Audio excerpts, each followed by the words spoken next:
Hi, this is video number 9, and I really deeply encourage you to watch videos 1, 2, 3, 4, 5, 6, 7, and 8 before you watch video 9. These videos are all connected, and some of the most important information that you will hear is in the first few videos. And the little bird just landed on my window. If you heard that knocking, it was his wings. My last video, video 8, was about the emotional experience of endometriosis, and so I got a bit emotional talking about that because I was being very honest.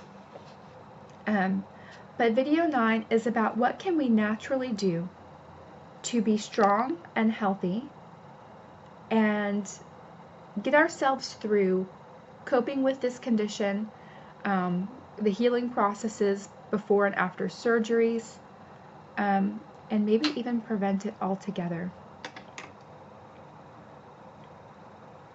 Okay, so I'm going to go back and touch a bit on some things that I've talked about before, because I think that these are ideas, excuse me, I had to burp. These are ideas that I deeply believe with all of my heart and soul are going to change the future of women's health and women's history, and infertility and endometriosis and ovarian cancer and cervical cancer and uterine fibroids and painful periods and scar tissue and adhesions and ovarian cysts. I believe the information I'm about to share with you in video 9 is going to be information that, as it spreads, is going to change our world as we know it today. Okay, in some of my first few videos, I talk about something called retrograde menstruation. Sometimes you will hear it referred to as reflux menstruation. And I cite a couple of websites throughout my videos that specifically touch on this. I'm going to cite them again.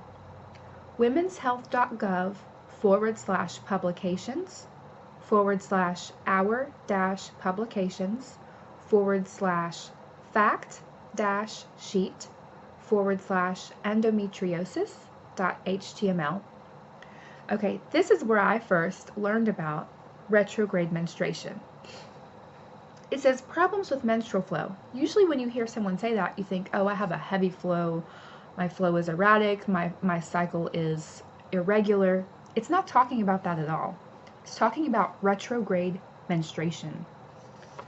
Okay, so another source that I cite earlier, but I'm going to give you the link to it again, is obgyn.ucla.edu /body.cfm ?ID =203. This has a section called How Does Endometriosis Happen? Causes of Endometriosis.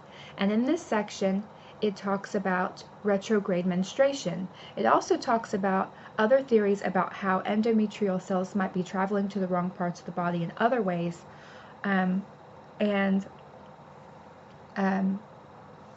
So here we go, because this is a big idea and I need to focus so that I can hopefully help other people out there.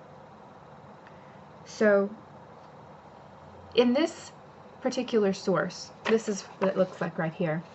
This is the UCLA screen print of the page, and this is the womenshealth.gov page, okay? So the UCLA page says, nearly all women have some degree of retrograde menstruation. And when a woman has her period, some of the blood and tissue from her uterus travels out through her fallopian tubes and into the abdominal cavity. This is called retrograde menstruation. It's estimated 1 in 10 women in the U.S. have endometriosis right now.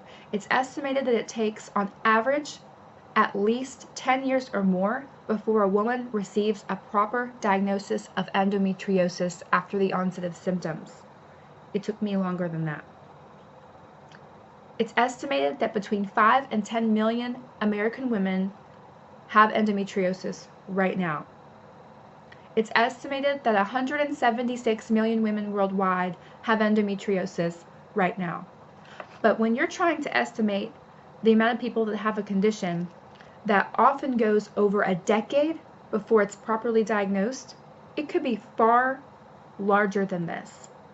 And at these current estimates, this is what is considered to be an epidemic proportion of health catastrophe. It's rooted and says that it could be the cause of approximately 50% or more cases of infertility could be rooted in endometriosis. And we need to talk more right now about retrograde menstruation. Okay, so think about your anatomy. This is a side view of the inside of your anatomy. But I'm going to draw a little picture here, okay? And it's going to be very simple and to the point.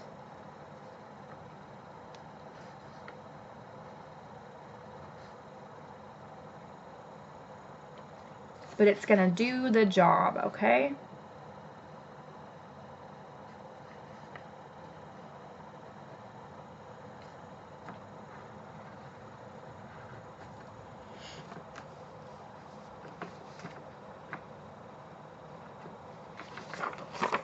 Okay, this is a really terrible drawing of the female anatomy, but that's okay because most advanced biology and physiology books have done way worse drawings than this.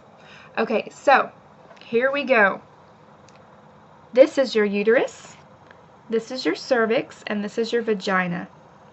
And when we are growing up, when I was growing up, I was taught that every month each woman has a period. And the lining of her uterus, if it's not used to grow a baby and create a miracle, it sheds. And it goes down through the vagina, and we have our period. It's a miracle of life. And that's what we're taught. But they're leaving out a huge pack of information. And it's such a huge pack of information that, dare I say, it's a bunch of lies. Okay? Because what can also actually happen, and according to the UCLA site, interestingly, nearly all women have some degree of retrograde menstruation. Nearly all have some degree of retrograde menstruation. Okay, and this is what happens. You need to know this about your body, and you need to be pissed, and you need to teach other women about this, okay? This lining, the endometrial lining that supports the miracle of a baby growing, when there isn't a baby growing there each month and it sheds, the blood and tissue and hormones and all these things that are floating around in here can go this way through the fallopian tube. And then they come out here in this open area and it just squirts. It squirts out all around in your pelvis, where all your other organs are. And it gets on everything. It just squirts out. It gets all inside of you. Do you want your period squirting out inside of you? Seriously, ladies. So, let's think about another thing. Well, how do we stop this from happening? Personally, these are the ideas that I have. One, I think we should be taking acetaminophen or Tylenol, not ibuprofen, not anti-inflammatory medications. Because anti-inflammatory medications, not only do they damage our digestive systems, but they also increase our ability to bruise and bleed, which would facilitate the spread of these types of cells. Okay? So that's one thing.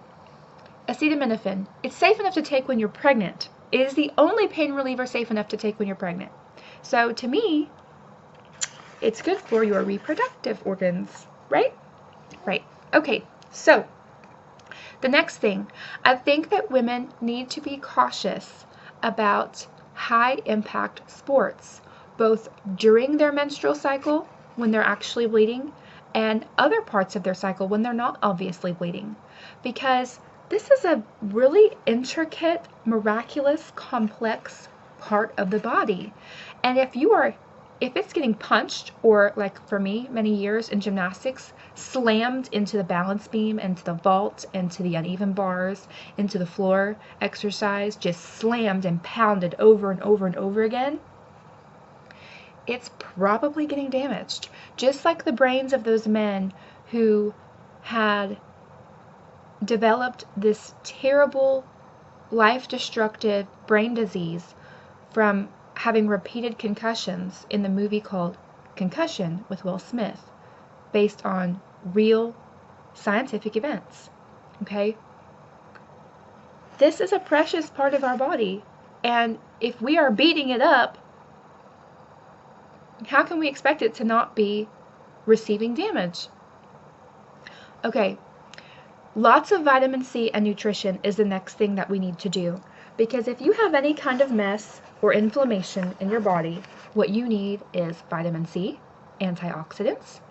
You need lots of healthy fruits and vegetables and grains and proteins and all the food groups. Order some books off of Amazon.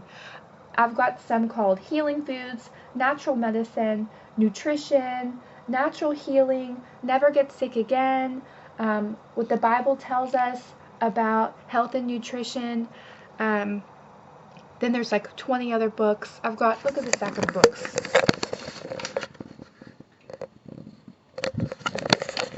Those are just some of the books I bought in like the past 12 months on Amazon. Okay? Get yourself lots of books and start reading.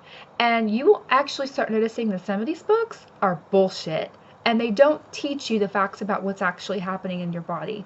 And then other books will teach you amazing things. And they will be more progressive. And they will be more accurate and honest.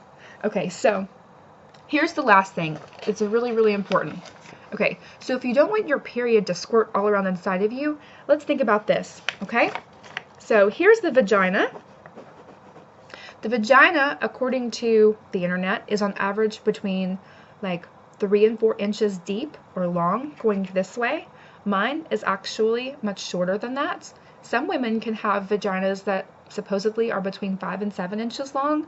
And then, as we also know, the vagina has an amazing ability to expand and to lengthen under certain circumstances.